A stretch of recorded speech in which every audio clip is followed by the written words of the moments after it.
Greetings, fellow mechaniacs and non-org hobbyists. Welcome to the Mech Shop. This is the first Mech Shop video ever, and it was inspired by a recent question that went unanswered on a post I made on Reddit. I've been painting models and gaming miniatures since I was a kid, and been using an airbrush for more than 10 years. But I've always stuck to relatively inexpensive models and used them like a commodity tool that I didn't get too upset about when they stopped working. When my most recent one started acting up, though, I posted the question to Mini Painting subreddit, asking for people to tell me their experiences about what made the difference between the high-end airbrushes and the cheaper models. The answers were less than astounding. Kind of summing them up, I'd say they said, if you know, you know. Well, I decided to find out for myself and pass what I learned on to you. Now, this is the airbrush I've been using for about a year. I got it as a part of a kit sold by iBeauty for applying makeup. It included a USB chargeable portable compressor, but I've seen this airbrush sold by itself online for about $25. It's worked fine. I painted a 2,000 point Necron army with it, along with a number of other smaller projects, though my main frustration with it has been around clogging and tip drying, in spite of my best efforts to follow the best practices in that regard. This one is a $250 airbrush. It's a Harder and Steenbeck Evolution CR Plus Squidmar edition. I could have saved a few bucks to get the non-Squidmar version, but I like the engraving, and the Squidmar is one of my favorite online content creators, so I figured it was okay to send him a few bucks and let him get that kickback. The most immediate visual differences to notice, aside from lacking the fancy engraving, are the cups and the tips. The $25 airbrush's cup is permanently attached to his body. While it's larger, it's not larger than the alternative cup that came with the Evolution. The fact that it's permanently attached is actually a disadvantage, I would say, when it comes to cleaning. Being able to remove the cup makes it much easier to get down into the belly of the brush with cleaning tools to get that gunk out. As for the tip, this is a very interesting design difference to me. The circular tip of the cheaper airbrush is there to protect the needle from being bent, and that works pretty well for that.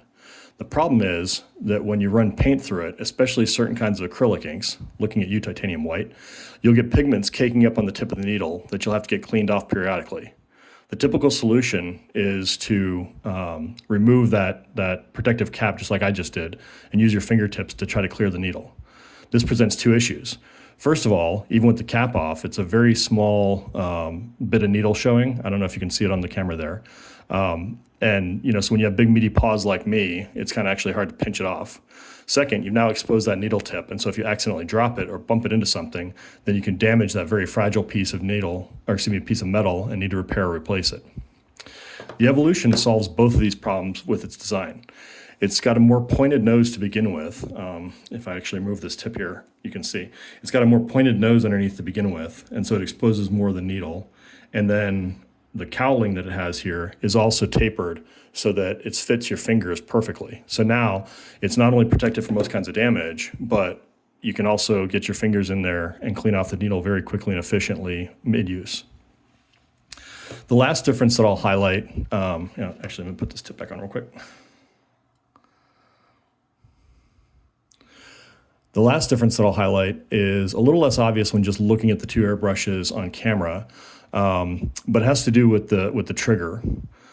Both are dual action, as I mentioned before, but the less expensive airbrush is a much simpler design. The top of the trigger is fairly flat. It's just barely textured for grip here. And the action is controlled by a simple spring on the inside here, much like you'd find in a ballpoint pen. By comparison, the Evolution has a much broader trigger head with a curved top that kind of fits your fingertip really securely. And it's also got these kind of steps on the inside here that your finger can grip onto much more easily while you're using it. And finally, instead of a spring, it has a cam mechanism here, which makes the draw when you're pulling back extremely smooth and easy. And so you get a lot more granular control as you're pulling back as compared to the spring, which it's kind of changes the tension as you pull it back just because of how springs work. Okay, but how do these things work? We're going to go and start off with my Old Faithful here, the one I've been using for a year or so.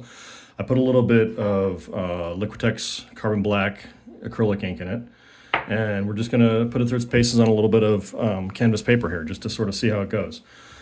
So just some very simple tests. We'll just do some lines here. So as you can see, first thing off the bat is that it's a little old. It's already starting off, well, actually it's off camera, sorry. So just starting off, just pushing down the trigger, it's already leaking a little bit of ink, even though I haven't pulled back on the trigger at all. So that's already bad, although that could be just because it's old, and so maybe parts are damaged or something along those lines. But even so, after only a year old, you wouldn't expect that to be the case. But having said that, let's go ahead and talk a little bit about the draw and things like that. So as I'm pushing down and I'm trying to pull back, the control's a little bit jerky on it.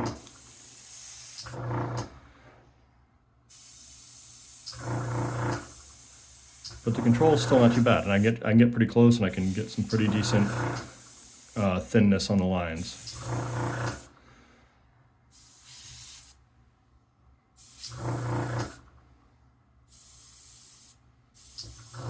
And I can write my name still. Not too bad overall for an old airbrush, and relatively cheap. Don't worry, I promise I'll clean it later. All right, on to round two.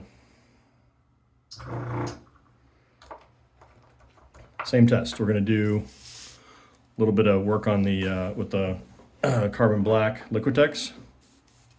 So first up, no leaking of any kind coming out of it. Obviously, again, it's new, so maybe that's the difference. Trigger draw coming back. I can get some very, very thin coverage going. Very stable. That's one of the things I noticed when I first started using it. It's extremely stable. I can get very thin lines, very, very tight control.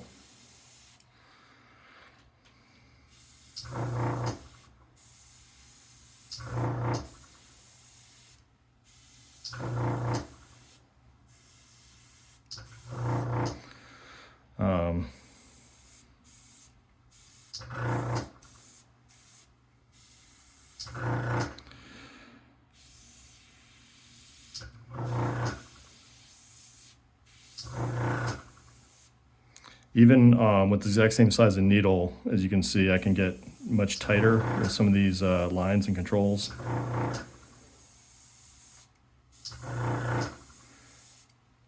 And a lot more precise on some of that really fine work. So, yeah, overall, I don't know. Like I said, it could be just that it's new, but I will say that I'd like some of the features of it. In conclusion, I'd say that I don't know if it's worth $200. I do think it's definitely a better airbrush. The features I do like the most, I think, is probably the trigger control. The tip cleaning part is not bad at all. It feels just kind of nicer in the hand. Also, that's kind of hard to quantify, but it's got kind of a nicer hand feel, for lack of a better term. The cam, to me, definitely makes a difference compared to the spring in terms of both just the feeling of control, as well as I feel like if you work a lot for like an hour or two on the spring, you get a little more fatigue because the spring's tension changes as you work on it over long periods of time. Okay, so second test. We're going to go ahead and do a little light ghetto OSL on the staff of this Technomancer here.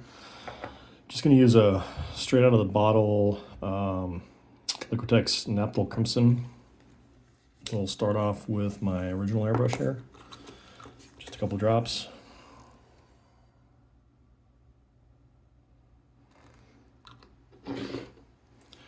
And just see how far we can get here. Just for comparison, again, we're going to kind of compare what we got. Work up a little bit of light red there.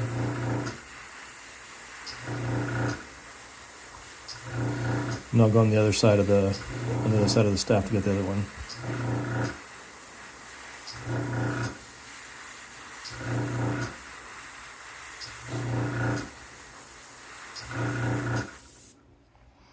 Like I said, just a really super quick effect. Nothing really, I mean, that's not even a decent OSL, but I just wanted to kind of show the effect. And then maybe we'll zoom in a little bit and try to get some nice tight lines just to sort of see how well this one performs on the tighter work. And specifically on the gems here.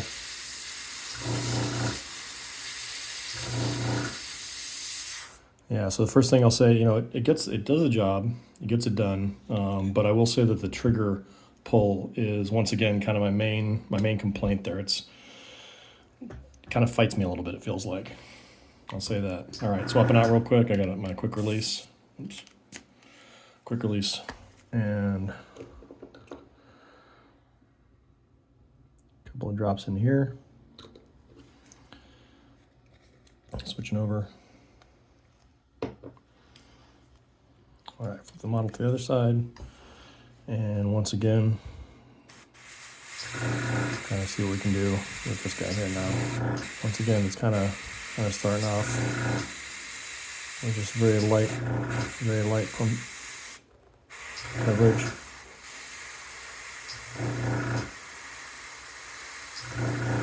This feels very light, very smooth.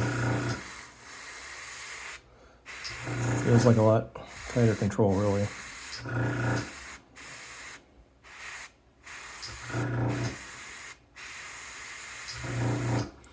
And once again, we're going to get in there. Try to do some nice tight work in the close in.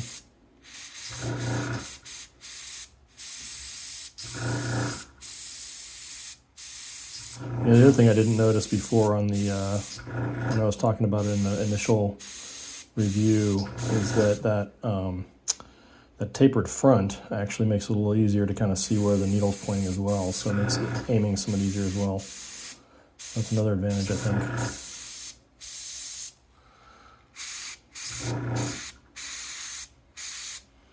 Yeah.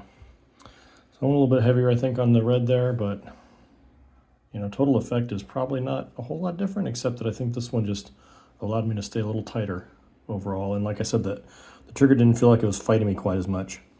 So I think I'll just do a little bit more here on the gem of this.